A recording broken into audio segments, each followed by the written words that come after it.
പരിപാടിയിലേക്ക് സ്വാഗതം. മലയാളമാണ് നമ്മുടെ ലക്ഷ്യം.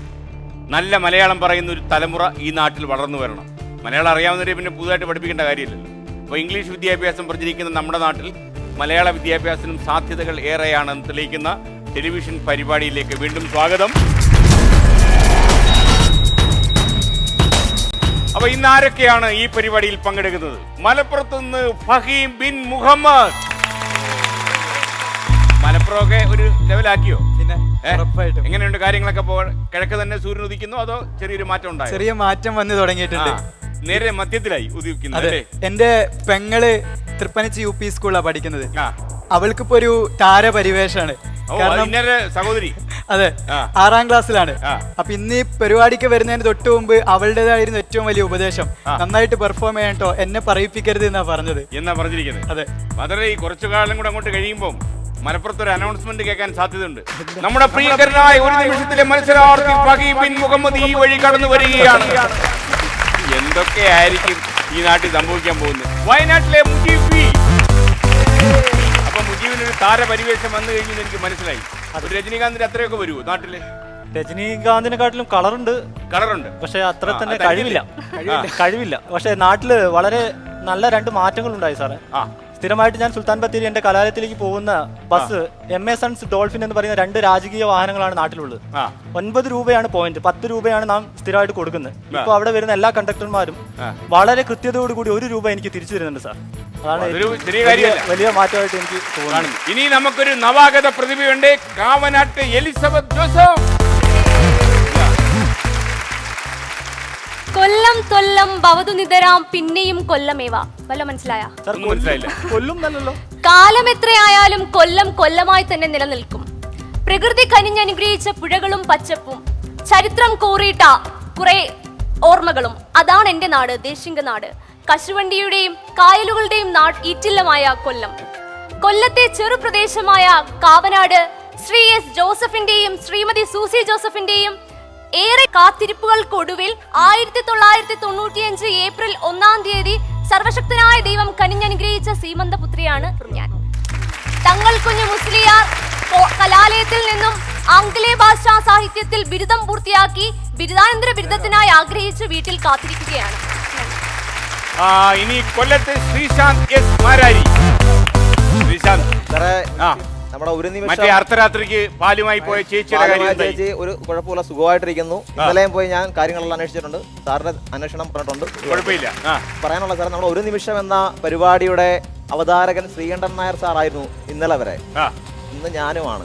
കാരണം ഞങ്ങളുടെ നാട്ടിലെ വിദ്യാലയമായ വിദ്യാപീഠത്തില് ഒരു നിമിഷം ക്ലബുണ്ട്.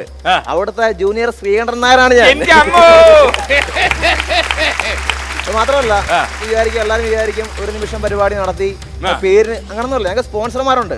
ഗാന്ധിമുക്കിൽ തട്ടുകട നടത്തുന്ന ഭദ്രണ്ണൻ, മാരായത്തോട്ടത്തെ പച്ചക്കറി നടത്തുന്ന സതീഷണ്ണൻ, വേലപ്പൻ മാമൻ, ഇവര് 3 പേരാണ് നിലവിലുള്ള സ്പോൺസർമാര്.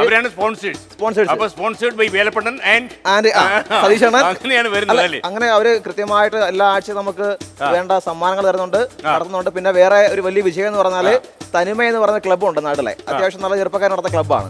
അവര് ഈ വർഷത്തെ ഓണാഘോഷ പരിപാടിയിലെ മുഖ്യ മത്സര ഇനമാണ് ഒരു നിമിഷം. രക്ഷപ്പെട്ട് ശ്രീശാന്ത് മാരാരി എന്റെ ഉദയക്രിയ ചെയ്യൂ. ഇനി കണ്ണൂരിലെ ലിനറ്റ് മരിയാക്കെ. അപ്പൊ ലിനറ്റ് മരിയ എന്റെ മൂക്കിനൊക്കെ ഇച്ചിരി ആരാധകരായിട്ടുണ്ട്. മൂക്കിന് മറ്റേ നീള പിന്നെ നല്ല വിശേഷം. മൂക്കിന് നീളമുള്ളവരെല്ലാം രക്ഷപ്പെട്ടിട്ടുണ്ട്, ഇന്ദിരാഗാന്ധി ഉൾപ്പെടെ. ചുപ്പാണ്ടിക്ക് നല്ല നീളമായിരുന്നു.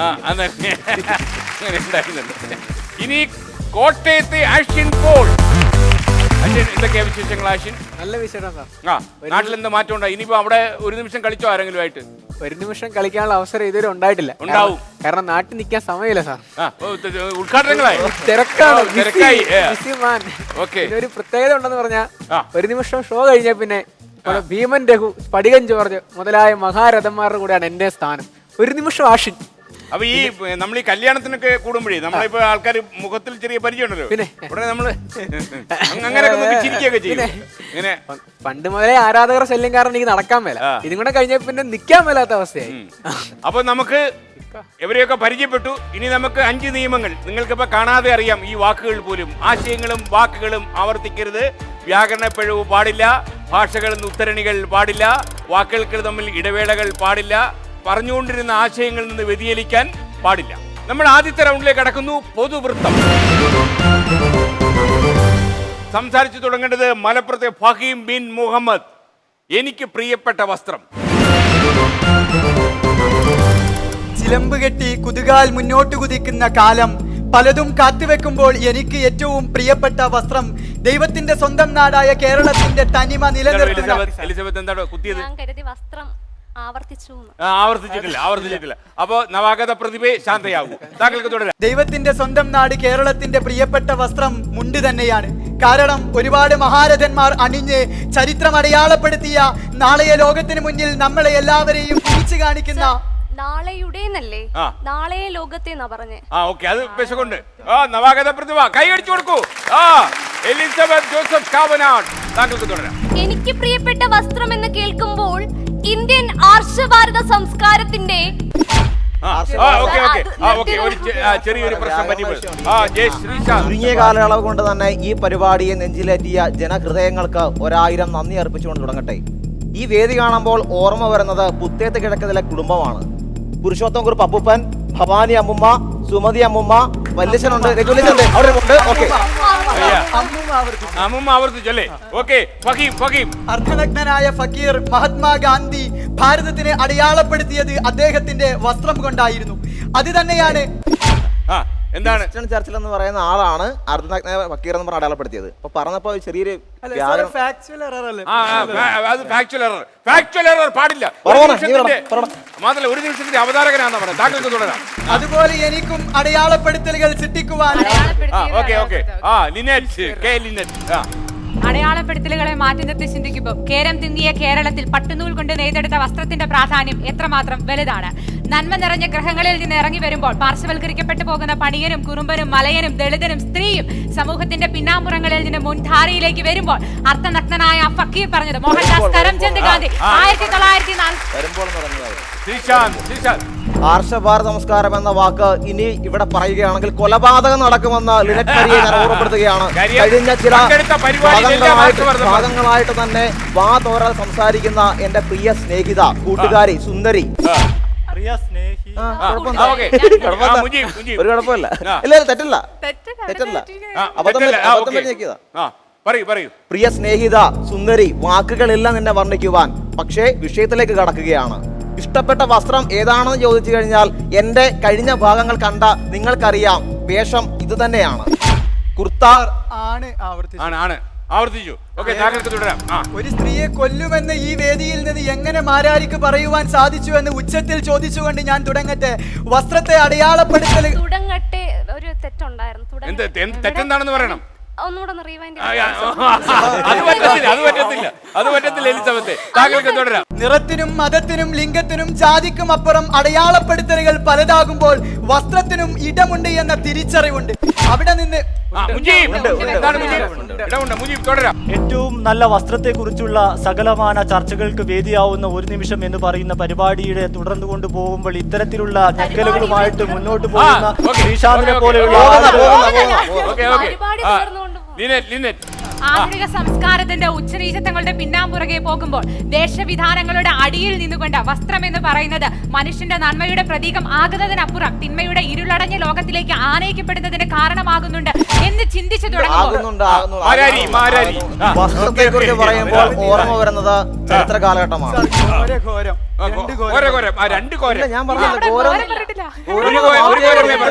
അതെനിക്കൊന്നറിയാമോ, ഈ താങ്കളുടെ ചെവിയിൽ echo വീഴുന്നതാ.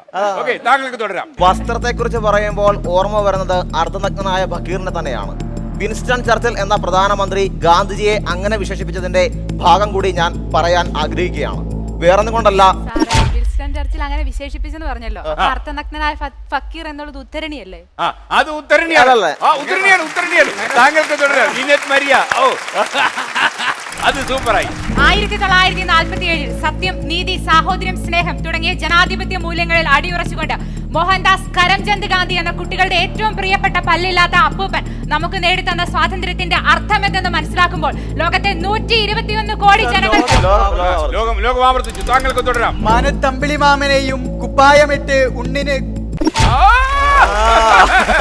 Okay okay Mujeeb Rahman 1947 August മാസം 14 തീയതി അങ്ങ് ഡൽഹിയിലെ കോൺഗ്രസിന്റെ സമ്മേളന വേദിയിൽ നിന്നും ഒരു യുഗപരിവർത്തനത്തിന്റെ ശങ്കുലി മുഴങ്ങിയപ്പോൾ ഇന്ത്യയുടെ പ്രഥമ പ്രധാനമന്ത്രി പണ്ഡിറ്റ് ജവഹർലാൽ നെഹ്റു തന്റെ ഐതിഹാസിക ഭാവഗരിമയുള്ള പ്രൗഢോജ്ജലമായ വാഗ്മയത്തെ ആവാഹിച്ചെടുത്ത 30 കോടി ജനതയുടെ ആത്മചൈതന്യത്തിന്റെ മഹിമ ഏറ്റുപാടുന്ന ഭാരതത്തിൽ അങ്ങോളം ഇങ്ങോളം 127 കോടി ജനത എത്തി എന്ന് പറയും അർദ്ധനഗ്നായ ഫക്കീർ ഗാന്ധിജി ഉപയോഗിച്ച വസ്ത്രത്തെ കുറിച്ച് പറയേണ്ടതിന്റെ പ്രസക്തിയെ കുറിച്ചാണ് നമ്മൾ ഇവിടെ ചർച്ചയ്ക്ക് കൊണ്ടുവരുന്നത്.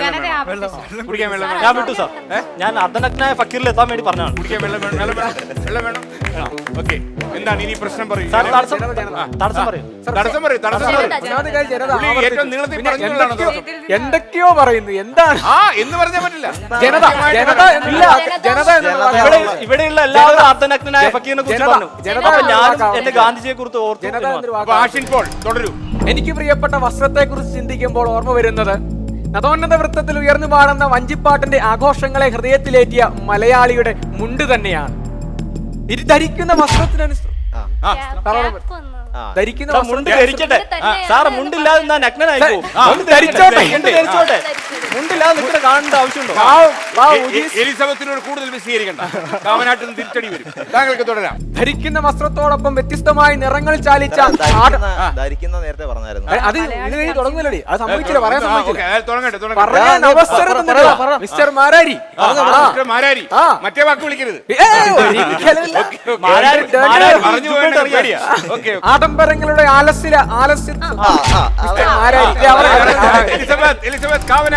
തിങ്കളും താരങ്ങളും പോലെ ശോഭിച്ചു നിൽക്കുന്ന ഒരു പറ്റം വിദ്യാർത്ഥികളുള്ള കലാലയങ്ങൾ. എന്നാൽ ഇന്ന് പലരും വിമർശിക്കപ്പെടുന്നത് ഈ പറഞ്ഞ വസ്ത്രത്തിൽ ആകാശത്തിന് വസ്ത്രമാക്കി ദിഗംബര ബുദ്ധ സന്യാസികൾ നടന്നു നീങ്ങുമ്പോൾ ലോകത്തെ ഇവിടെ കത്തുന്നില്ലേ? ആകാശത്തെ പുതപ്പാക്കി നഗ്നരായ ആൾക്കാർ നടന്നു നീങ്ങുന്നു. നല്ല സങ്കല്പമാണ്. നാട്ടി വേണ്ട. താങ്കൾക്ക് തുടരാം. 1947 ഓഗസ്റ്റ് 15 നേടിയ സ്വാതന്ത്ര്യം പ്രകാരം ഇഷ്ടമുള്ളത് ധരിക്കാനുള്ള അവകാശം എല്ലാവർക്കും ഉണ്ടെന്നറിയാം. എന്നാൽ യുഗം ഇല്ല മോളെ, പറഞ്ഞില്ല. മക്കളെ നമ്മളെ കൊല്ലത്തുനിന്നാ വരുന്നത്. അടങ്ങി സാറേ, ഞാൻ ആദ്യം തുടങ്ങിയോട്ടെ. തുടങ്ങിക്കോളൂ. ആർഷഭാരതി സംസ്കാരത്തിന്റെ അകത്തളങ്ങളിൽ നിന്ന് വരുമ്പോൾ സാർ, ഇത് സാധാരണ ലിനറ്റിന്റെ സാധനമാണ്.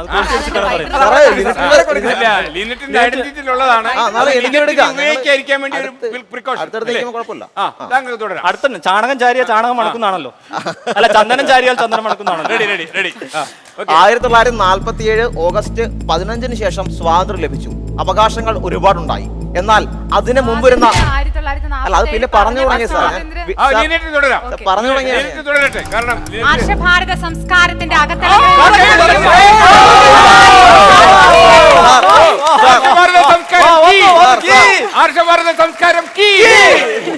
ആർഷഭാരതം എന്ന് പറഞ്ഞാൽ ഞാൻ അവിടെ കെട്ടി നോക്കിച്ചാവും. ഇനി കാരണം ഇനി ആർഷഭാരതം സാർ ഒരു ഒറ്റ കാര്യം കൂടി, കണ്ണ് ഭയങ്കരമായിട്ട് എന്റെ അടുത്തേക്ക് തള്ളി വരുന്നു സാർ. എനിക്ക് എന്റെ വാക്കുകൾ രണ്ടാമത്തെ എപ്പിസോഡ് വന്നപ്പോ തന്നെ ഞാൻ ചേച്ചി കണ്ടത്. ഇപ്പൊ ഒരുപാട് തള്ളി. അല്ല, ഇത് നേരെ ആയതുകൊണ്ട് ഒന്നും മാറ്റാൻ പറ്റും. ഈ അകത്തുനിന്ന് എന്തോ തള്ളുന്ന പോലെ എനിക്ക് സംശയമുണ്ട്. ഓക്കെ, താങ്കൾക്ക് തുടരാം. ഒന്നുകൂടി പറയാ. പറഞ്ഞോളൂ. ആർഷഭാരത സംസ്കാരം. ആർഷഭാരത സംസ്കാരത്തിന്റെ അകത്തളങ്ങളിൽ നിന്നുകൊണ്ട് ആധുനിക യുഗത്തിന്റെ വക്താക്കളോട് ചോദിക്കുമ്പോൾ 1947 നമുക്ക് സ്വാതന്ത്ര്യം നേടിത്തന്ന പള്ളില്ലാത്ത അപ്പൂപ്പൻ ഇന്ത്യയിലെ കോടാനും കോടി ജനങ്ങൾ പള്ളിയില്ലാത്ത അപ്പൂപ്പൻ ഇല്ല സാർ, അത് നിഷ്കളങ്കതയാണ് ഉദ്ദേശിക്കുന്നെങ്കിലും അതിനകത്ത് ഒരു അപഹാസ്യതയുണ്ട്. ഗാന്ധിജിയെ വിട്ട് ഞങ്ങൾ കളിക്കില്ല.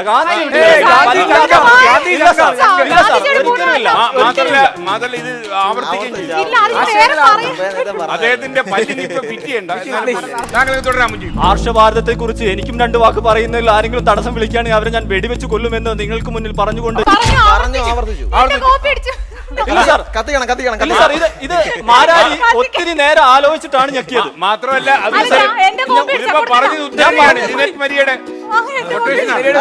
അല്ല, ലിനറ്റിനില്ലാത്ത വിഷയം എന്തിനാ മാരാരിക്ക്? ലിനറ്റ് എന്നെ തടസ്സം വിളിച്ചിട്ടില്ലല്ലോ. മാരാരി തുടരട്ടെ. മാരാരി ഇന്ത്യയുടെ ചരിത്രം പരിശോധിക്കുകയാണെങ്കിൽ സ്വാതന്ത്ര്യമില്ലാതിരുന്ന കാലഘട്ടം ഉണ്ടായിരുന്നു. യുഗപുരുഷന്മാർ അല്ലെങ്കിൽ സാമൂഹിക പരിഷ്കർത്താക്കൾ അതിനുവേണ്ടി പരിശ്രമിച്ച ആ വേളയിലേക്ക് ചിന്ത കൊണ്ടുപോകുമ്പോൾ കാണാൻ കഴിയുന്നത് ആറാട്ടുപുഴ വേലായുധ പണിക്കർ ആറാട്ടുപുഴ വേലായുധ പണിക്കർ എന്ന പരിഷ്കർത്താവിനെയാണ്. വേറൊന്നും കൊണ്ടല്ല. കേരളത്തിന്റെ ശാലീന തനിമയിൽ നിന്നുകൊണ്ട് ചിന്തിക്കുമ്പോൾ പച്ചപ്പട്ടുടുത്ത പാടങ്ങളിൽ ഏറ്റവും പ്രശസ്തമായിട്ടുള്ള ഒന്നാണ് മുണ്ട്. പുരുഷന്റെ ശക്തി എന്തെന്ന് പ്രകടിപ്പിക്കാൻ സാർ പച്ച പട്ടെടുത്ത പാടങ്ങളിൽ പച്ച പാടത്തിൽ ഞങ്ങളൊക്കെ കോലം വെക്കാറുണ്ട്. നോ കോലം വെക്കാറുണ്ട്. പട്ടുടുത്ത പാടങ്ങളുടെ വരമ്പിലൂടെ മുണ്ടെടുത്ത് ചേട്ടന്മാര് എത്തിയിട്ടില്ല.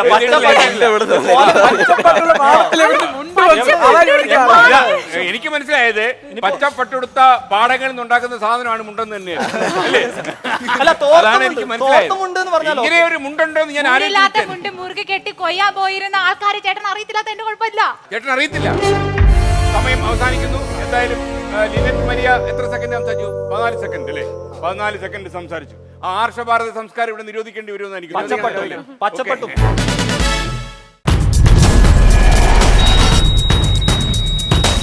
നമ്മൾ അടുത്ത വിഷയത്തിലേക്ക് കടക്കുന്നു. സംസാരിച്ചു തുടങ്ങേണ്ടത് കോട്ടയത്തെ ആഷ്യൻ പോൾ. നമ്മുടെ ആൾക്കാർ ഒരുപാട് അണിഞ്ഞൊരുങ്ങി നടക്കാൻ താല്പര്യമുള്ളവരാണ്. കുഴപ്പമൊന്നുമില്ല. 3 നേരമൊക്കെ കുളിച്ചാൽ വൃത്തിയായിട്ട് നടക്കുന്നുണ്ടെന്നും യാതൊരു കുഴപ്പമില്ല. പക്ഷേ മരിച്ചാലും അങ്ങനെ തന്നെ കിടക്കണം എന്ന് ആഗ്രഹിക്കുന്ന ഒരുപാട് ആൾക്കാരുണ്ട്. അതിൻ്റെ അടിസ്ഥാനത്തിലാണ് ഈ വിഷയം ഒരു പഴഞ്ചൊല്ലാണിത്. ചത്ത് കിടന്നാലും ചമഞ്ഞ്. ചത്ത് കിടന്നാലും ചമഞ്ഞ് എന്ന വിഷയത്തെ കുറിച്ച് ചിന്തിക്കുമ്പോൾ എന്റെ മനസ്സിലേക്ക് ഓടി വരുന്നത് ഞങ്ങളുടെ തെടനാട് നടന്ന ഒരു ശവസംസ്കാര കർമ്മമാണ്. വർഷങ്ങൾക്ക് മുമ്പ് നൂറുകണക്കിന് ജലാവലിയുടെ സാന്നിധ്യത്തിൽ പള്ളി സെമിത്തേരിയിലേക്ക് നടന്നു പോയിക്കൊണ്ടിരുന്നപ്പോൾ സെമിത്തേരിക്ക് എന്താണ് കുഴപ്പം? മലയാളം ഇല്ലയോ? സെമിത്തേരി സെമിട്രി അതാണ് ഇംഗ്ലീഷ്. മലയാളമാണ്.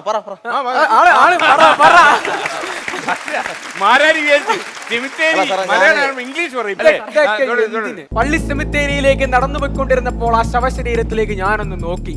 സംസ്കാര ചടങ്ങ്, ശവശരീരം, ശവസംസ്കാരം രണ്ടു വകല്ല. രണ്ടിലും ശവമുണ്ട്.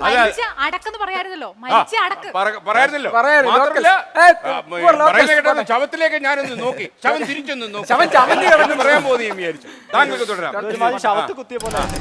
മതസൗഹാർദ്ദത്തിന്റെ പേര് കേട്ട് കേരളത്തിന്റെ ഈറ്റില്ലങ്ങളിൽ പാർശ്വവൽക്കരിക്കപ്പെട്ടു പോകുന്ന പണിയനും കുറുമ്പനും മലയനും പണിയനും കുറുമ്പൻ വയനാട് കുറുമ്പരാണ്. കുറുമ്പര്, പണിയര്, അടിയര്, ഊരാളികള്, കാട്ടുനായ്ക്കള്, വയനാട് കുറിച്ച് കളി. ഇതൊരു കുറുമ്പനാണ്. വയനാട് ഊരുമൂപ്പൻ. വയനാട്ടില് എന്നാ പറയഞ്ചേ മൊട്ടത്തി എന്നാ പറയഞ്ചേ നിനത്തില്ലേ കൊഞ്ചം അറിയോ കാണി എന്തേ വൈവായ അയ്യോ കഷ്ടം തന്നെ. വയനാട്ടിലെ ഊരുമൂപ്പനായ കുറുമ്പൻ എന്ന് പറയുന്ന വിഭാഗം ഉണ്ടെന്ന് എനിക്കറിയില്ല. കമ്പക്കാരനെ ഉടുക്കോട്ടി പേടിപ്പിക്കുന്നത് സത്യ കുറുമ്പൻ എന്ന് പറയുന്നത് പറഞ്ഞോളൂ. കുഴപ്പമില്ല. വയനാട്ടുകാരെ വിവരക്കേട് പറയണ്ടേ. തുടരൂ. അവരുടെ താഴേക്കിടയിലേക്ക് ഇറങ്ങി ചെല്ലുമ്പോൾ ശവം എന്ന് പറയുന്നത് ചത്തു മലച്ചു കിടക്കുന്ന ഒരു സാധനമായി മാറുന്നു. നിലത്തിൽ കാക്ക കൊത്തിപ്പറിക്കുന്ന അവരുടെ താഴേക്കിടയിലേക്ക് ഇറങ്ങി ചെല്ലുമ്പോൾ അവരുടെ താഴേക്കിടയിലും ഉണ്ടല്ലോ ആൾക്കാർ. അവരുടെ താഴേക്കിടയിലേക്ക് ഇറങ്ങി ചെല്ലുമ്പോൾ താഴേക്കിടയിലേക്ക് ഇറങ്ങി ചെല്ലൂ. നിരത്തിൽ കാക്ക കൊത്തിപ്പറിക്കുന്ന സ്ത്രീയുടെ കണ്ണുകളുടെ ഇടയിൽ മുല ചപ്പി വലിക്കുന്ന നരവർഗ നവാതിഥി പെരുകുമ്പോൾ ഇവിടെ ജീർണിച്ചു പോകുന്ന മനുഷ്യനന്മയുടെ നേർക്ക് ഈ ഇപ്പൊ പറഞ്ഞില്ലേ ചപ്പി കുടിക്കുന്നത് ഇതൊരു കവിതയിലെ വരികളാണ്.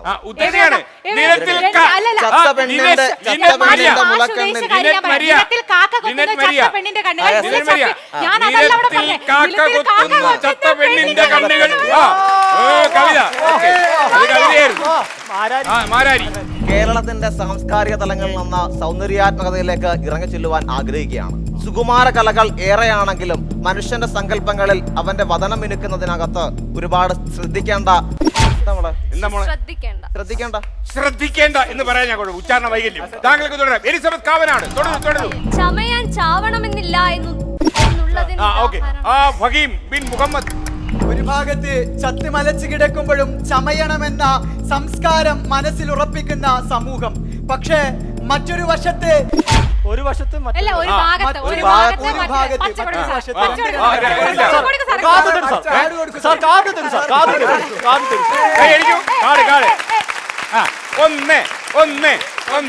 ആദ്യമായിട്ട് കിട്ടുക. താങ്കൾക്ക് തുടരാം. എം.എൻ. കൽബുർഗിയും നരേന്ദ്ര ദാബോദ്കറും പൻസാരയും അഖിലാഖും ജുനൈദും പ്രതിരോധത്തിന്റെ മരണം തീർക്കുമ്പോൾ ആഘോഷിക്കപ്പെടുന്ന സമൂഹത്തിന്റെ വ്യതിചലനങ്ങളിലേക്ക് യാത്രാ അച്യുതനോട് പറയാമായിരുന്നു. താങ്കൾക്ക് തുടരാം. ജീർണിച്ചു കിടക്കുന്ന ശവമന്തത്തെ നോക്കി വികാരഭരിത ശവമന്തോ ജീർണിച്ച് കിടക്കുന്ന ശവമഞ്ചം.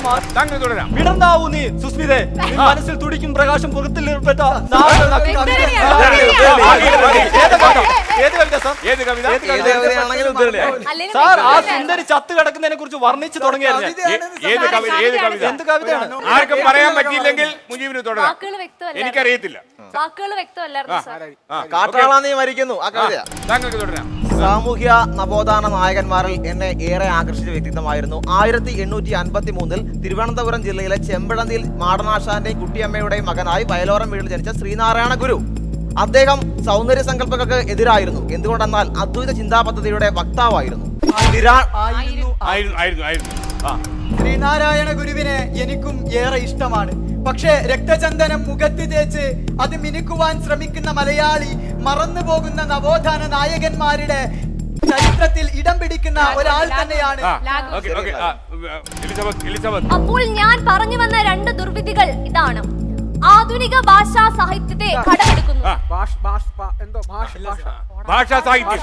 ആ, ചെറിയൊരു ഉച്ചാരണ വൈകല്യമുണ്ട്. നേരിയൊരു ഉച്ചാരണ വൈകല്യം. താങ്കൾക്ക് തുടരാം.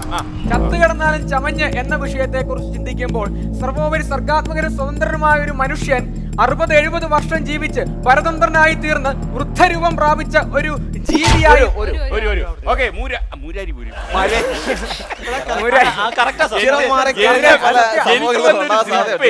താങ്കൾക്ക് തുടരാം.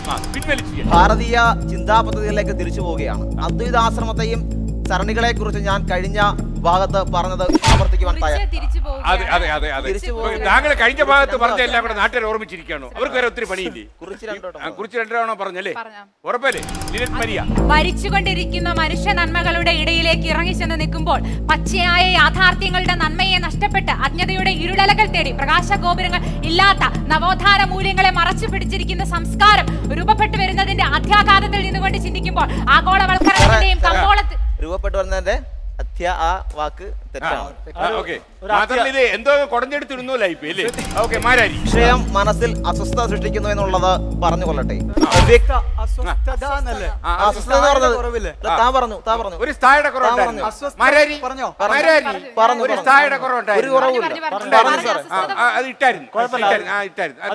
പറഞ്ഞു കൊള്ളട്ടെ. പ്രിയ സ്നേഹിതൻ സൂചിപ്പിച്ച മലയാളത്തിലെ പുതിയ ഗാനരചയിതാവ് കവി റഫീഖ് അഹമ്മദ്. അദ്ദേഹത്തിന്റെ യുവതുല്യമായിട്ടുള്ള സമയം അവസാനിച്ചു. എലിസബത്ത്, നമുക്കിനി അടുത്ത വിഷയത്തിലേക്ക് പോകാം. നമ്മൾ അടുത്ത വിഷയത്തിലേക്ക് കടക്കുന്നു. നമ്മുടെ നാട്ടിൽ ആരെങ്കിലും അപകടത്തിൽപ്പെട്ടാൽ അപ്പ ലൈഫ് ബോട്ടുമായി വരുന്ന ഒരുപാട് ആൾക്കാരുണ്ട്. രക്ഷാവഞ്ചി.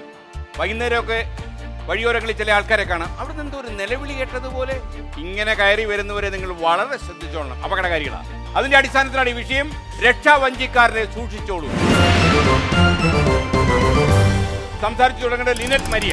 കണ്ണൂരിന്റെ മലയിടുക്കുകളിൽ നിന്ന് കരുത്തുറ്റ നായകന്മാരെ പ്രണയിച്ച് എറണാകുളത്തിന്റെ നഗരവീഥികളിലേക്ക് പ്രാഞ്ചി വരുന്ന എനിക്ക് പറയാനുള്ളത് രക്ഷാധികാരികളെ സൂക്ഷിച്ചു കൊള്ളുക എന്നാണ്. എറണാകുളത്തേക്ക് പ്രാഞ്ചി ലിനറ്റ് സാധാരണ കണ്ണൂരിൽ നിന്ന് പ്രാഞ്ചിയാ വരുന്നത്. തുടരാം. താങ്കൾക്ക് തുടരാം. വർഷങ്ങൾക്ക് മുമ്പ് കടലുണ്ടി പാലം തകർന്നപ്പോൾ സ്വന്തം അമ്മയെയും പെങ്ങളെയും മറന്നുകൊണ്ട് രക്ഷാപ്രവർത്തനത്തിന് ഇറങ്ങിയ അനേകായിരം ആളുകളെ ഓർത്തു പോവുകയാണ് ഇവിടെ. ഭൂമിയിലെ മാലാഖമാരെന്ന് പറയാൻ തക്കവിധം അതിശയകരമാം വിധം. എന്താണ് ആണെന്നുള്ളത്? വരികയാണ്, പോവുകയാണ്. കാട് ഈ കാട് പൊക്കി പിടിക്കുന്നു. ആർഷഭാരത സംസ്കാരത്തിന്റെ പ്രതീകമായ കാട്. താങ്കൾക്ക് തുടരാം. ആർഷഭാരത സംസ്കാരത്തിന്റെ ഈറ്റില്ലുകളിൽ നിന്ന് പറന്നിറങ്ങുന്ന എന്നോട് സംസാരിക്കുമ്പോൾ സൂക്ഷിക്കണമെന്ന് ഓർമ്മിപ്പിച്ചുകൊണ്ട് തുടരുകയാണ്. കണ്ണീരിന്റെയും ദയയുടെയും ഓർമ്മിപ്പിക്കണമെന്ന പറയുമ്പോൾ വഞ്ചി എന്ന വിഷയത്തെ പറ്റി ഞാൻ സംസാരിക്കുകയാണ്. കാരണം എന്തെന്നാൽ കാവനാടുകളിൽ പുഴയുടെയും ഒരു നാടേ ഉള്ളൂ അവിടെ അല്ലേ? താങ്കൾക്ക് തുടരാം. കേരളത്തിലെ നിരത്തുകളിൽ കാണുന്ന അപകടങ്ങളെ കുറിച്ചാണ് ഞാനും പറയുവാൻ ആഗ്രഹിക്കുന്നത്. ഇന്ന് വീതികളിൽ പലരും അപകടങ്ങളിൽപ്പെട്ട് കിടക്കുന്ന കണ്ടാൽ നാം ഒന്ന് രക്ഷിക്കുവാൻ മടിക്കാറുണ്ട്. എന്തെന്നാൽ അത് നമ്മുടെ ശ്രീശാന്ത് നഗരവീഥികളിലെ കാഴ്ചയിലേക്ക് തന്നെ തിരിച്ചു വരാം. മാനവിക മൂല്യങ്ങളുടെ ചുതിയിലേക്ക് കടന്നു പോകുന്ന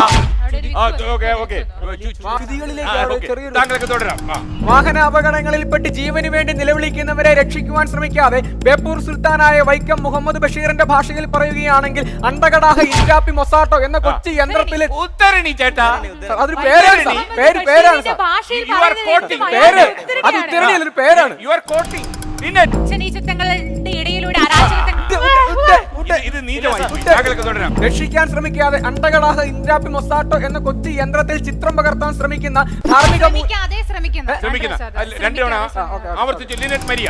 അച്ചനീചിത്തങ്ങളുടെയും അരാജകത്വങ്ങളുടെയും നാട്ടിൽ ശവമഞ്ചങ്ങളേറിയുള്ള അബദ്ധം പറ്റിയാണ്. സോറി, ഞാൻ ഒന്നും പറഞ്ഞു പോലില്ലല്ലോ. ശവമഞ്ചങ്ങളേറിയുള്ള ദയനീയമായ യാത്രകളെ ചിന്തിച്ചു നോക്കുമ്പോൾ ദയനീയമല്ല സാർ, ദയനീയം.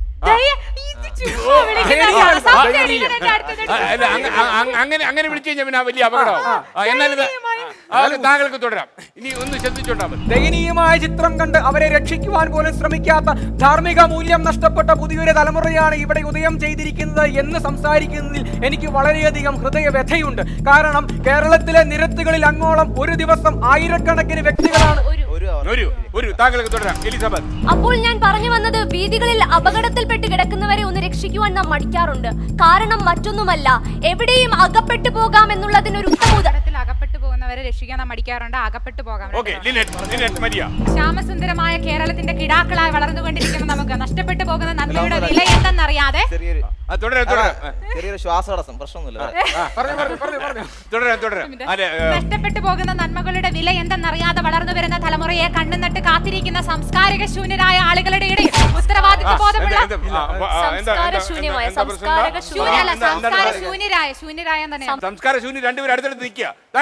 തുടരുന്നതിന്റെ ആഘാതത്തിൽ സംസാരിക്കുമ്പോൾ ആർഷഭാരത സംസ്കാരത്തിന്റെ ഈലങ്ങളിൽ നിന്ന്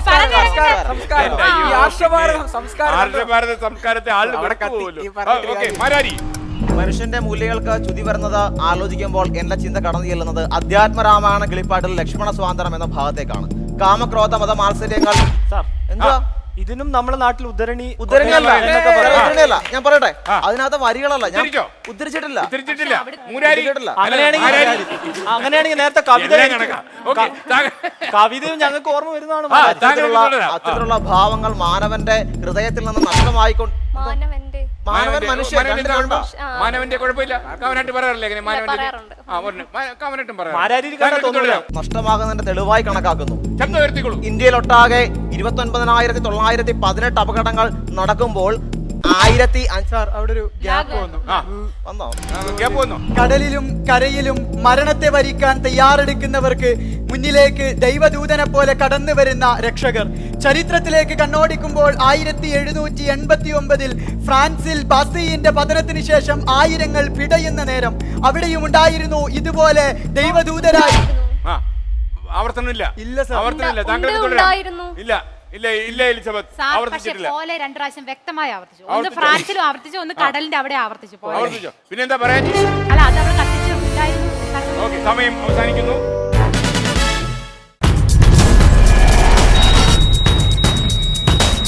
ഇനി അടുത്ത റൗണ്ടിലേക്ക് കടക്കുകയാണ് ആൾമാറാട്ടം.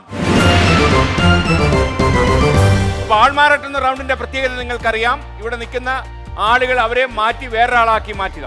ഇന്നിപ്പോ മമ്മൂട്ടിയും ഉർവശിയുമാണ്. അപ്പോൾ ആണുങ്ങള് അഥവാ പുരുഷന്മാരെന്ന് വിളിപ്പേരുള്ളവർ മമ്മൂട്ടിയായിട്ട് പറയുക, സ്ത്രീകള് ഉർവശിയായിട്ട് പറയുക. അപ്പൊ സംസാരിച്ചു തുടങ്ങേണ്ടത് മുജീബ്, ഞാൻ മമ്മൂട്ടി. ഇടക്കനാട്ട് വയൽ പ്രദേശത്ത് നിന്നും വന്നിട്ടുള്ള തണലിന്റെ ഏറ്റവും സ്നേഹം നിറഞ്ഞ ചെറുപ്പക്കാരെ, വൈക്കം എന്ന് പറയുന്ന സ്ഥലത്തു നിന്നും ഇവിടെ എത്തിയ എന്തെങ്കിലും പ്രശ്നം ഉണ്ടായോ? നിന്നും ആവർത്തിച്ചു. കറക്റ്റ് മുജീബ്. ഓക്കെ, അപ്പൊ ലിനറ്റ് മരിയാണ്. മമ്മൂട്ടിയാണുള്ള അഴകിയ രാവണൻ, രാക്ഷസ രാജാവ്, അമരം, വടക്കൻ വീരഗാഥ. ഞാൻ അഭിനയിച്ച പ്രധാന ചലച്ചിത്രങ്ങളാണ് ഇതൊക്കെ. മലയാളക്കര നെഞ്ചിലേറ്റിയ ഈ അഭ്രപാളിയിലെ വിസ്മയങ്ങൾ നിങ്ങൾ ഏവരും കണ്ടിട്ടുണ്ടാകുമെന്നുള്ള വാസ്തവത്തിൽ നിന്നുകൊണ്ട് തന്നെ സംസാരിച്ചു കൊള്ളട്ടെ. ഇളയ മകന്റെ പേര് ദുൽഖർ സൽമാൻ എന്നാണ്. സെക്കൻഡ് ഷോ എന്ന എലിസബത്ത്, യു ആർ ഉർവശി. 1930-ൽ ലിയോ ടോൾസ്റ്റോയും പുഷ്കിനുമായിരുന്ന് ചർച്ച ചെയ്യുമ്പോഴാണ് എന്നെ അഭിനയിക്കുവാൻ വിളിക്കുന്നത്. ആ പറഞ്ഞ സംഗതിക്ക് തീരെ താല്പര്യമില്ലാതിരുന്നിട്ടും താങ്കൾക്ക് തുടരാം. ശ്രീശാന്ത്. ചലച്ചിത്ര ലോകത്തേക്ക് കടന്നു വരുമ്പോൾ ഏറെ പ്രിയപ്പെട്ട എല്ലാവരും പറഞ്ഞത് താങ്കളുടെ ശബ്ദ ഗാംഭീര്യമാണ് ഇവിടെ നിലനിൽക്കുവാൻ. ആഷിഖബുവും അൻവർ റഷീദും അമൽ നീരദും അടയാളപ്പെടുത്തിയ എറണാകുളം ജില്ലയുടെ മുഖമായ മഹാരാജകീയ കലാലയത്തിൽ നിന്ന് ബിരുദ പഠനം കഴിഞ്ഞ് ഞാൻ പറഞ്ഞു വന്നതുപോലെ 1932-ൽ എന്റെ കലാലയ ജീവിതം ഞാൻ പൂർത്തിയാക്കി. അങ്ങനെ ഞാൻ പറഞ്ഞു വരുന്നത് ലാലേട്ടനെ കുറിച്ച് തന്നെയാണ്. കാരണം എന്നേക്കാൾ ഇളയവനാണെങ്കിലും അഭിനയം കൊണ്ട് ഞാൻ ഏറെ ബഹുമാനിക്കുന്നു. കലയുടെ സൗകുമാര്യം ഹൃദയത്തിൽ വിളങ്ങി നിൽക്കുന്ന ഭാരതീയന്റെ മനസ്സിലേക്ക് പുതിയ തലങ്ങൾ തേടുന്ന അഭ്രപാളിയുടെ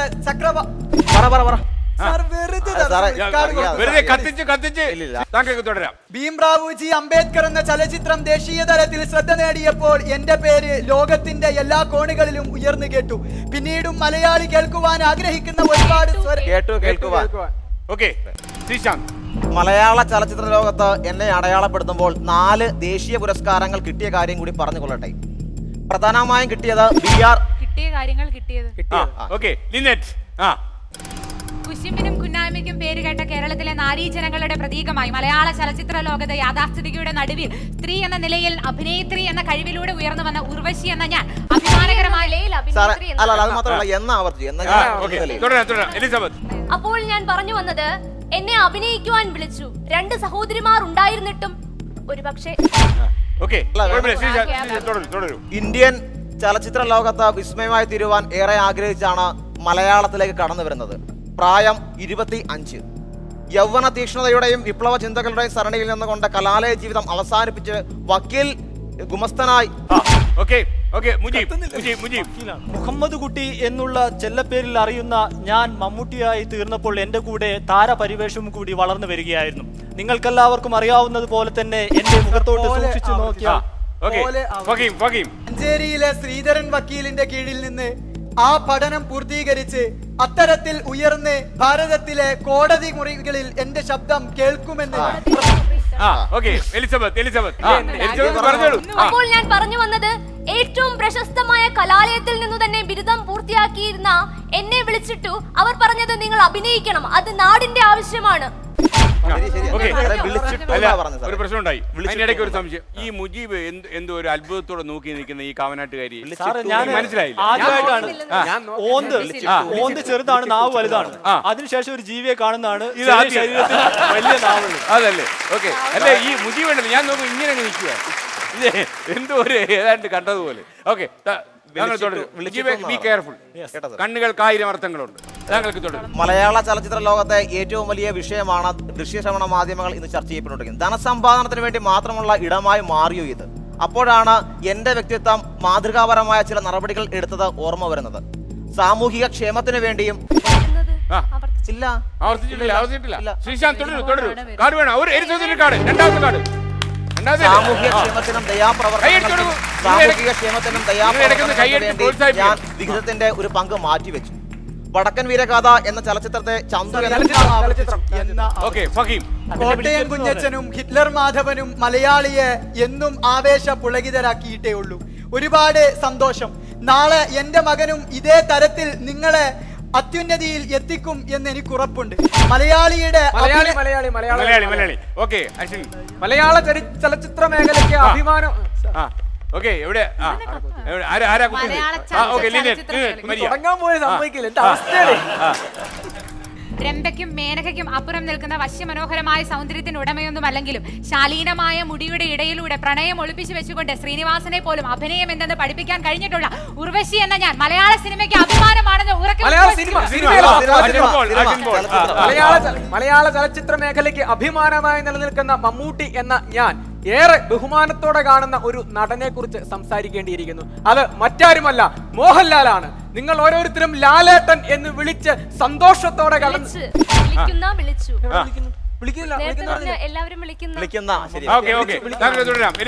ഒട്ടനവധി പ്രശസ്തി നേടിയ മികച്ച താരങ്ങളോടൊപ്പം ഫഹീം, ഫഹീം. അഭിനയ പ്രതിഭയായ എന്നോട് മലപ്പുറം നിയോജക മണ്ഡലത്തിൽ നിന്ന് നിയമസഭാ സാമാജികനായി മത്സരിച്ചുകൂടെ എന്ന ചോദ്യം സമൂഹത്തിന്റെ പല ലിനറ്റ് മരിയ.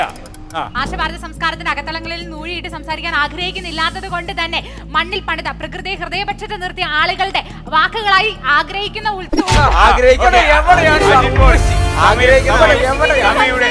സമയയുടെ അവസാനിച്ചു.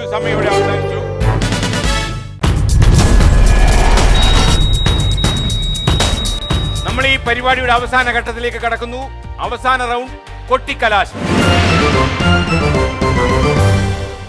സംസാരിച്ചു തുടങ്ങേണ്ടത് ശ്രീശാന്ത് മാരാരി.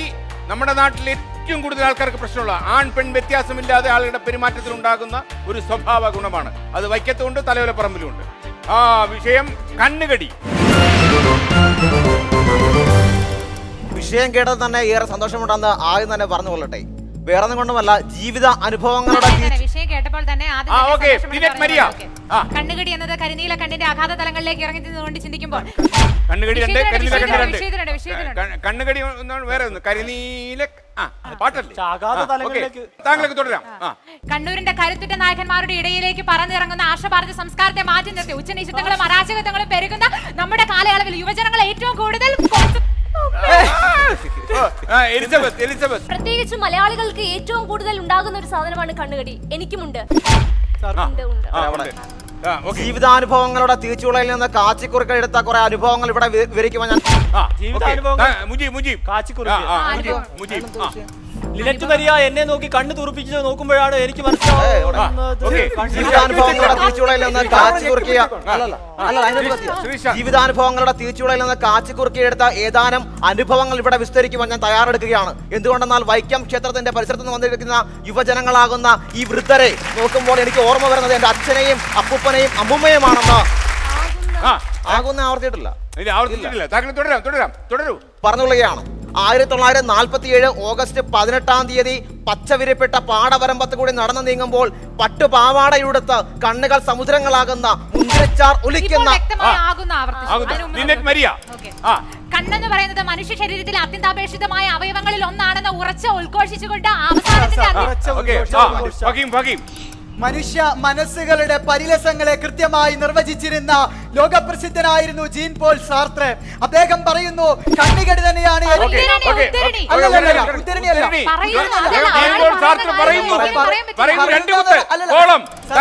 പറയുക എന്നത് പ്രസംഗകന്റെ ഏറ്റവും വലിയ കഴിവാണെന്ന് ഓർമ്മിപ്പിക്കുമ്പോഴും കണ്ണുകടി എന്ന് പറയുന്ന കേരളത്തിന്റെ സാമൂഹിക കണ്ണുകടി എന്ന വിഷയത്തെ കുറിച്ച് ചർച്ച ചെയ്യുവാൻ വേണ്ടി കോപ്പൻഹേഗനിലേക്ക് പോയ യാത്രയാണ് ഓർമ്മ വരുന്നത്. ട്രംപ് പറഞ്ഞു അമേരിക്കയോട് ചൈനയ്ക്ക് ഈ സാധനമുണ്ടെന്ന്. ഞാൻ പറയുകയാണ്,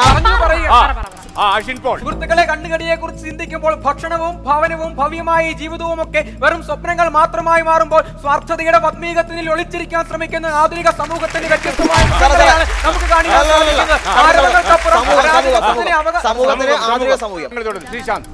ആ ചർച്ചയെ കുറിച്ച് പറയുവാൻ ആഗ്രഹിക്കുകയാണ്. ആദ്യം കണ്ണിന്റെ പോള വീർക്കുന്നതാണ് ഈ അസുഖത്തിന്റെ പ്രധാന ലക്ഷണമായി സയന്റിസ്റ്റ് നല്ല നിരീക്ഷണമായിരുന്നു. താങ്കൾക്ക് തുടരാം. മഹായുദ്ധങ്ങളുടെ മൂർധന്യ മുഹൂർത്തത്തിൽ മരച്ചീനിക്ക് പോലും യാതൊരു മാർഗവുമില്ലാതെ മരിച്ചാലും മറക്കാത്ത വിശപ്പുമായി കഴിഞ്ഞ മലബാറിന്റെ കൊടുംവനങ്ങളിലെത്തിയ മഹാമനുഷ്യർക്ക് കൺപോളകളുടെ നീർവ്യക്കവുമായി സരസ്വതി അമ്മ ചേച്ചി ആശുപത്രിയിലെത്തിയപ്പോൾ പറഞ്ഞു, നിങ്ങളുടെ ഈ രോഗത്തിന്റെ കാരണം അയലത്തെ വീട്ടിലെ വലിയ കെട്ടിടങ്ങളാണ്. അതുകൊണ്ട് ആദ്യം നിങ്ങൾ ചെയ്യേണ്ടത് വേറെ ഉത്തരണിയാണ് പറഞ്ഞത്. താങ്കൾക്ക് തുടരാം. കണ്ണുകടി ഒരു വലിയ രോഗമാണ്. ലോകത്തെ പലരെയും പിടിച്ചുടച്ച ആ സംഭവം ഇന്ന് എന്നെയും ഒരുപാട് ബാധിക്കുന്നു. നാളെയുടെ യുവത്വത്തെയും വൃദ്ധരെയും കാർന്നു തിന്നുന്ന ഏറ്റവും വലിയ വിഷമായി കണ്ണുകടി ബാധിച്ച സുഹൃത്തിനോട് എനിക്കൊന്നു മാത്രമേ പറയാനുള്ളൂ. ആരവങ്ങൾക്കപ്പുറം അരാജകത്വത്തെ മാത്രം സ്വന്തമാക്കിയ ആധുനിക കണ്ണുകടിയെ രോഗാവസ്ഥക്കപ്പുറം ഇന്നിന്റെ ഭാരതത്തിന്റെ സവിശേഷമായ ആരവങ്ങൾക്കപ്പുറം അരാജകത്വത്തെ അവകാശമാക്കിയവരെ അസ്തമയത്തിലേക്ക് അടിച്ചേൽപ്പിക്കുവാനായി നാം ഓരോരുത്തരും മുൻപോട്ട് വരുമ്പോഴാണ് കണ്ണുകടി എന്ന മഹാരോഗത്തിന്റെ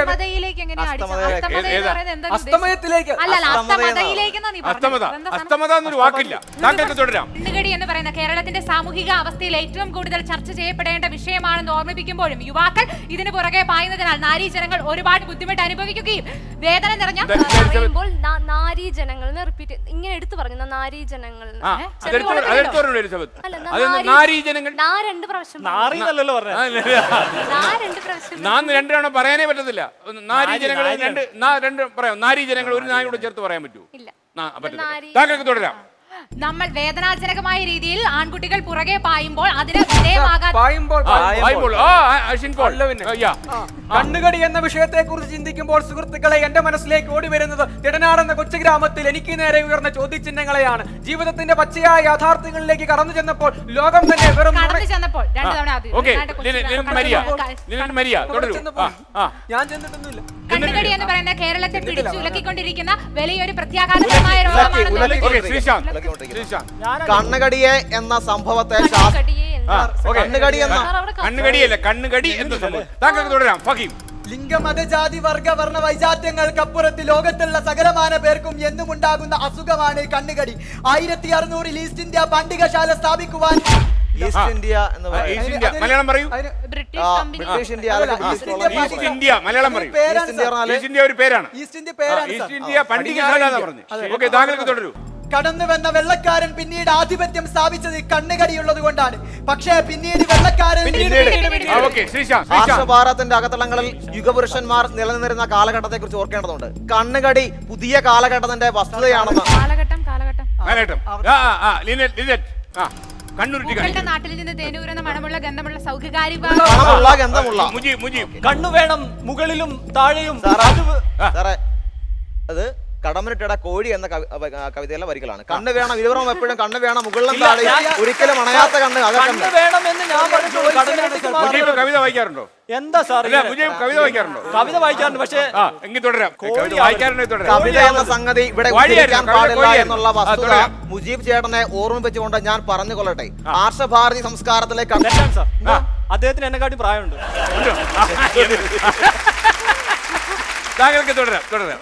ആർഷഭാരതി സംസ്കാരത്തിന്റെ അകത്തളങ്ങളിലേക്ക് പോകുമ്പോൾ കണ്ണുകടി ഇല്ലാതിരുന്ന യുഗ പുരുഷന്മാരുണ്ടായിരുന്നു. ശ്രീനാരായണ ഗുരു, അയ്യങ്കാളി, വൈകുണ്ഠസ്വാമി, തൈക്കാട് അയ്യാഗുരു.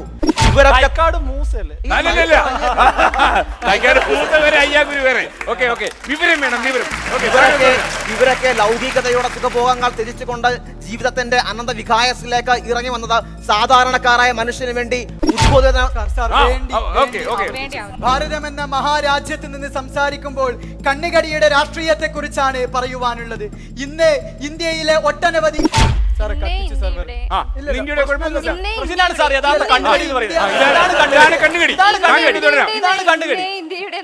കാവനാട്ടുകാർ കണ്ണടിയില്ല കേട്ടോ, അവർക്ക് വേറെ അസുഖമുള്ളൂ.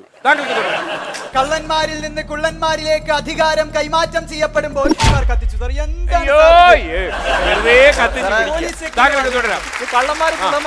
കൈ ഇങ്ങോട്ട് കാണിക്കുന്നുണ്ട്. കുള്ളനെ കാണിച്ചാലും കള്ളനെ കാണിക്കും. മുജീബിനെ അങ്ങനെ മുജീബിനെ കുറിച്ച് ആകെ ഇല്ലാത്തൊരു ആരോപണം അത് മാത്രമേ ഉള്ളൂ. താങ്കൾക്ക് തുടരാം. വെറും ഒരു മോഷ്ടാവായ എന്നോട് മുജീബിന് കണ്ണുകടിയാണെന്ന് സർവ്വലോകത്തിന്റെ സമസ്ത സ്തുതികളും സർവേശന്റെ സന്നിധിയിൽ സമയം അവസാനിക്കുന്നു.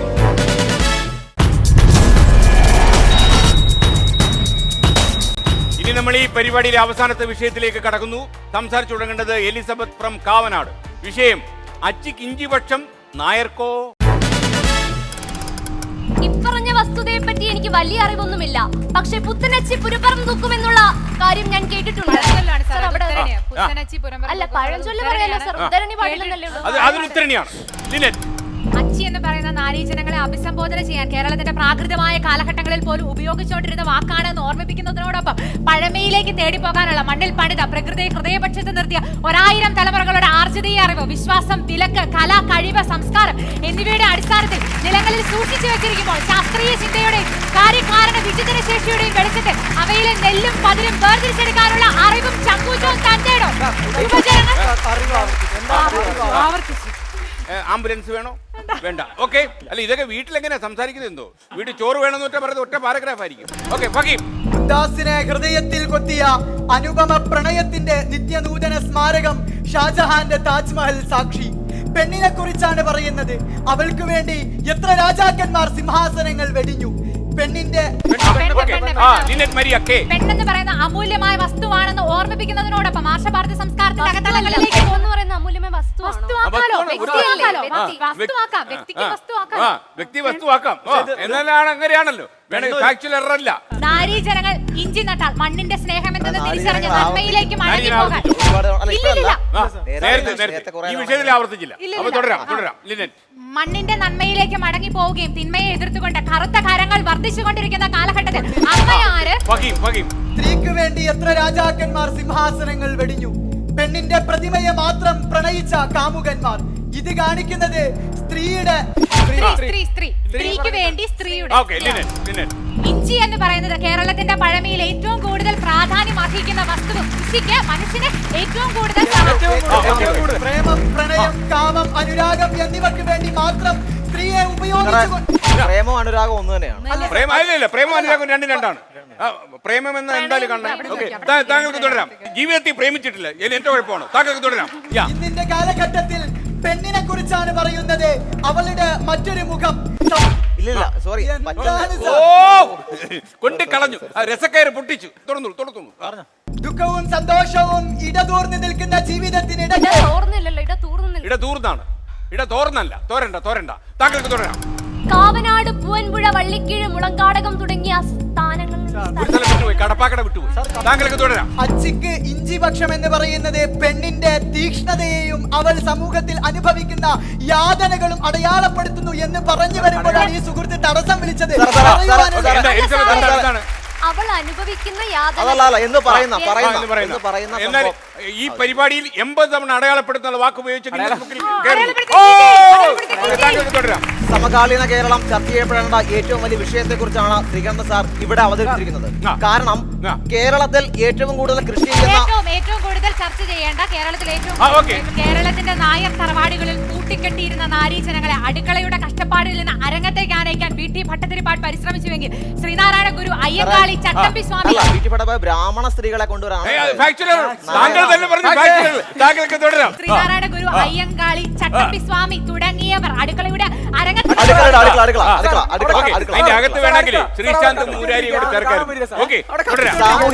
സാമൂഹിക പരിഷ്കർത്താക്കളുടെ ഇടയിൽ നിന്ന് പറയുകയാണ് VT ഭട്ടതിരിപ്പാടിന്റെ 1929 പുറത്തിറങ്ങിയ നാടകം അടുക്കളയിൽ നിന്ന് അരങ്ങത്തേക്ക്. ബ്രാഹ്മണ സ്ത്രീ സമൂഹങ്ങൾ അകത്തളങ്ങളിൽ വെന്ത് വെണ്ണീർ അല്ലല്ല, അടുക്കളയെന്നാ പറഞ്ഞത്. അടുക്കളയെന്നാ പറഞ്ഞത്. അകത്തളങ്ങളിൽ വെന്ത് വെണ്ണീറായി പോകുന്ന സാഹചര്യത്തെ മാറ്റണമെന്ന പ്രേംജിയുടെയും MRBയുടെയും നിലപാട് തന്നെയായിരുന്നു.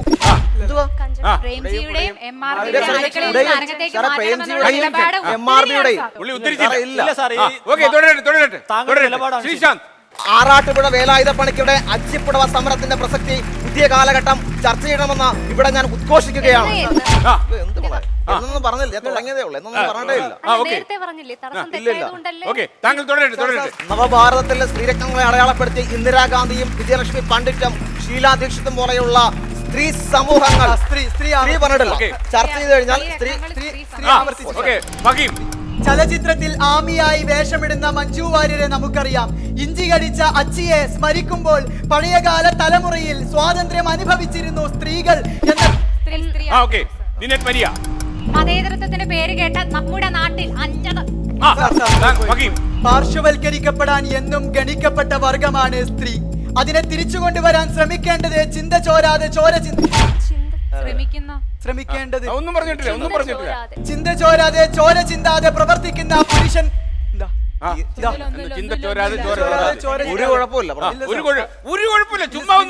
പുരുഷന്മാരാണ് ഭ്രാന്തി പിടിച്ച സമൂഹത്തിന്റെ മതവും വനിതയായ ഇന്ദിരാഗാന്ധി 1980കളിൽ മരിക്കുമ്പോൾ ഞാൻ പറയുന്നു, പുതിയ കാലഘട്ടത്തിൽ പീഡനങ്ങൾക്ക് ഇരയാകുന്ന സ്ത്രീജനങ്ങളുടെ മാതൃകയായി അവരുടെ ഊർജമായി മാറിയ സ്ത്രീരത്നമായിരുന്നു. രണ്ടമല്ലേ മക്കളെ, സ്ത്രീരത്നമായിരുന്നു. ഈ പരിപാടി തുടർച്ചയായി കാണുന്ന നിങ്ങൾക്ക് എല്ലാവർക്കും അറിയാം, ഇവരെല്ലാം പുലികളാണ്. കാവനാട്ടിൽ നിന്ന് പുതുതായിട്ടൊരു പുപ്പുലി ഇറങ്ങിയിട്ടുണ്ട്. അപ്പോൾ 6 പേരും നല്ല പുലികളാണ്, നല്ല വാക്മീകളാണ്, നന്നായി സംസാരിക്കുന്നവരാണ്. എന്നാൽ ഇന്ന് ഏറ്റവും കൂടുതൽ സെക്കൻഡുകൾ സംസാരിക്കുന്നത് കൊല്ലത്തുനിന്ന് വന്ന ശ്രീശാന്ത്.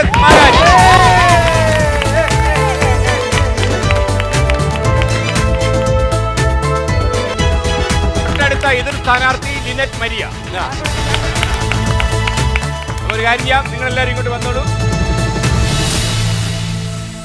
രാജകാലം വല്ലതും നോക്കണോ? അതിന് മുമ്പ് ഞാൻ പറഞ്ഞോട്ടെ, ഞാൻ 3-4 എപ്പിസോഡായി. ഒരുപാട് പേര് യൂട്യൂബിലൊക്കെ നല്ല രീതിയിൽ കമന്റ് ചെയ്യുന്നുണ്ട്. ആ പ്രോത്സാഹനം കൊണ്ട് ഒന്ന് മാത്രമാണ് ഇവിടെ വന്ന് നിൽക്കാൻ പറ്റിയത്. അത് മാത്രമല്ല, നാട്ടിലെ ഒരുപാട് പേര് സുഹൃത്തുക്കളായിട്ട് ഉണ്ട്. വിദ്യാപീഠത്തിലെ എൻ്റെ അധ്യാപകർ സുഭാഷ് സാറും ബിനോയ് സാറും ജിനേഷ് സാറും ജയൻ സാറും ശ്രീകുമാർ സാറും എല്ലാവരും, ബാലചന്ദ്രൻ സാറും ഒക്കെ, ഗോപാലകൃഷ്ണൻ സാറും ബാലൻ സാറും എല്ലാവരും എന്നെ ഒരുപാട് സ്നേഹിക്കുന്നു, ബഹുമാനിക്കുന്നു. പിന്നെ അച്ഛന്റെ അമ്മയുടെ പേര് ഇതുവരെ പറഞ്ഞിട്ടില്ല. തീർച്ചയായിട്ടും ഇപ്പം ഒരുപാട് വലിയ സാമ്പത്തിക മെച്ചമൊന്നും ഇല്ലെങ്കിൽ പോലും ഇപ്പോഴും എന്നെ പഠിക്കുവാൻ, PhD വിടുവാൻ എന്നെ സഹായിക്കുന്ന എന്റെ അച്ഛനും അമ്മയും എന്നെ സഹായിക്കുന്ന കേരള സർവകലാശാലയിൽ മലയാരത്തോട്ടത്തെ കൊച്ചു വീട്ടിൽ താമസിക്കുന്ന ശ്രീകുമാറാണ് എന്റെ അച്ഛൻ. അമ്മ വിജയകുമാരി, സഹോദരിയുണ്ട് ശ്രുതി, അളിയൻ രഞ്ജിത്ത്, അമ്മാവന്റെ പേരുടെ പറഞ്ഞു, അമ്മാവൻ ഉണ്ണികൃഷ്ണൻ. അപ്പൊ ഒരു കാര്യം ചെയ്യാം, എല്ലാവരും കൈയടിച്ചോളൂ.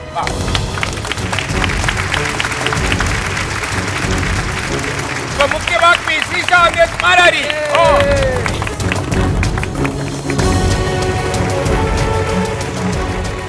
കുറച്ചധികം ആളുകൾ ഈ അടുത്ത കാലം എന്നോട് ആവശ്യപ്പെടുകയുണ്ടായി, കുറച്ച് എപ്പിസോഡുകൾ കഴിഞ്ഞല്ലോ, ഒരു നിമിഷം ഇനി പുറത്തിറക്കണം എന്ന് ഇറക്കുകയാണ്. നിങ്ങളുടെ കോളേജുകളിലേക്ക് ഞങ്ങൾ വരുന്നു, നല്ല പ്രസംഗകരെ തേടി കാത്തിരുന്നുള്ളൂ. ഇനി കുറച്ചധികം നല്ല പ്രസംഗകരുമായി അടുത്ത എപ്പിസോഡിൽ സന്ധിക്കും വരെ വണക്കം.